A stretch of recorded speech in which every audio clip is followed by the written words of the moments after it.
दरवर्षी आपलं नातं राहिलं पाहिजे. बरं. आणि म्हणून मी जागा घेतली, शेती घेतली रामटेक नागपूरला. बरं. अमरावती सोडून नागपूरला का गेले बरेच लोक विचारतात. हा प्रश्न होताच मला. हा, कारण त्याचं कारण असं आहे की त्यावेळी ट्रेन फक्त बडनेरापर्यंत जायची अमरावतीपर्यंत. मी असा विचार केला की मी शहरात राहतो, व्यवसाय करतो, राजकारण करतो, मला जर शेती बघायची असेल तर तिथे यायलाच पाहिजे, व्यवस्था पाहिजे. बरोबर. यायलाच पाहिजे. होय. आणि मग time will be constrain, constrain on time. म्हणून नागपूरला विमानतळ आहे तर सकाळी जाऊन रात्री परत येता येते. त्या दृष्टिकोनातून नागपूरला रामटेकला घेतली. बरं. शहरापासून लांब याच्याकरता घेतली की मी ऑलरेडी व्यवसायामध्ये होतो, डेव्हलपमेंटच्या व्यवसायामध्ये होतो. आणि मला ते दृष्टिकोन माहिती होतं लोकांचा की ग्रीन टू येल्लो झोन झाला तर मग ते विकास करायचा, मग ते शेती जाईल बाजूला. बरोबर.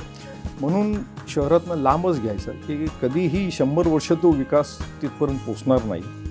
आणि माझा जो उद्देश आहे शेती करायचा ते कायम राहील. बरं.